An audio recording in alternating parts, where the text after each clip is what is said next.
Hello दोस्तों, कैसे हैं आप सब लोग। उम्मीद है आप सब बढ़िया होंगे। जाड़ों के दिन हैं और जाड़ों के दिनों में हम पुलाव खिचड़ी वगैरह बहुत बनाते हैं।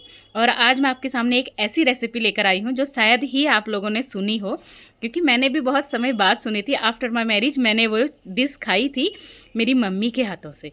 तो जब मैं यहाँ आई तो मम्मी ने मुझे गहत की खिचड़ी खिलाई थी और बहुत ही डेलीशियस टेस्टी।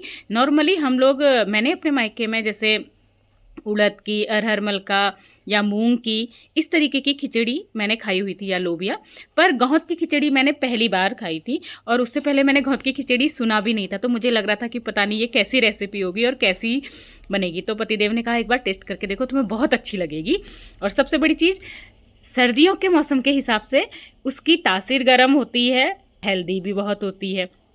वैसे तो खिचड़ी अपने आप में एक कंप्लीट मील माना जाता है। तो गौत की खिचड़ी बहुत टेस्टी होती है और जब मैंने खाई थी तो मेरे मुंह से भी यम्मी निकला था। और उसके बाद फिर मैंने नेक्स्ट टाइम मम्मी से खुद कहा था कि मम्मी आज आप गौत की खिचड़ी बना दो। कभी कभी कुछ चीज़ होती है ना जो हमें अपने माँ बाप के हाथ की अच्छी लगती है, तो बनाती मैं भी हूँ और आई होप कि पतिदेव को अच्छी ही लगती होगी। पर फिर भी मुझे, मैंने उनके हाथ से पहली बार खाई थी, मम्मी के हाथ से वो खिचड़ी पहली बार खाई थी, तो मुझे उनके हाथ की खिचड़ी ना अच्छी लगती है। जब वो गौत की खिचड़ी बनाते हैं तो मुझे पसंद आती है। जब भी मैं घर जाती हूँ, अभी जाड़ों में हम जाते हैं ना, तो मैं मम्मी से कहती हूँ कि मम्मी खिचड़ी आप बनाओ गौत की। पता नहीं क्या है, सेम मेथड होती है, सेम रेसिपी होती है, पर शायद वो हाथों का जादू होता है माँ के ना। जैसे मुझे बागेश्वर में मम्मी के हाथ का, बचपन से हम उनके हाथ का खा के पले बड़े हैं, तो जो वो कुछ ट्रेडिशनल बनाती है उनके हाथ का मुझे बहुत अच्छा लगता है। और वैसे यहाँ मम्मी जो गौत की खिचड़ी बनाती है वो ऑसम होती है, उसका कोई जवाब नहीं होता है।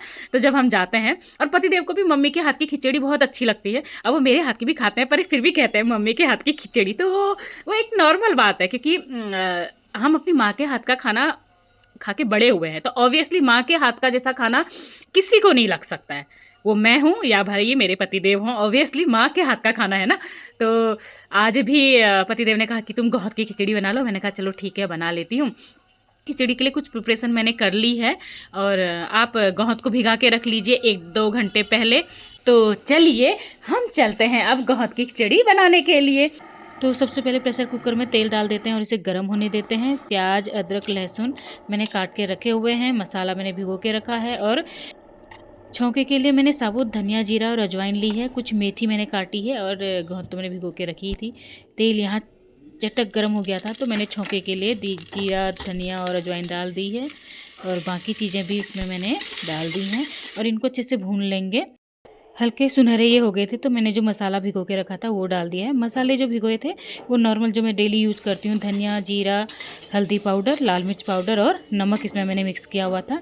और इसके बाद हम इसमें जो मेथी हमने काट रखी है वो भी डाल दी है। मेथी ऑप्शनल है दोस्तों, आजकल जाड़े हैं और काफ़ी अच्छी मिल जाती है तो मैं डाल देती हूँ। जो गौत हमने भिगो के रखी हुई थी 2 घंटे पहले, वो भी मैंने इसमें ऐड कर दी है। खिचड़ी बनाने के लिए सबसे पहले हमको इसे दाल के रूप में ही बनाना होता है, तो गर्म पानी कर रखा था, मैं गर्म पानी भी इसमें ऐड कर दूंगी।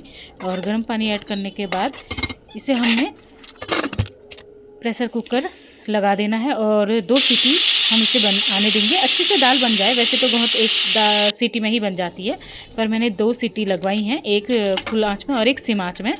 और अब देखते हैं कि हमारी दाल कैसी बनी है। और इसके बाद अब इसमें हम राइस डालेंगे, जो चावल भिगो के रखे हैं वो डालेंगे। ये देखिए दाल बहुत अच्छे से बन गई है और मेथी भी उसमें बहुत सुंदर लुक दे रही है। तो चावल भिगो के रखे थे आधा घंटा पहले, वो भी उसमें हम ऐड कर देते हैं और अच्छे से चावलों को हम मिला लेंगे।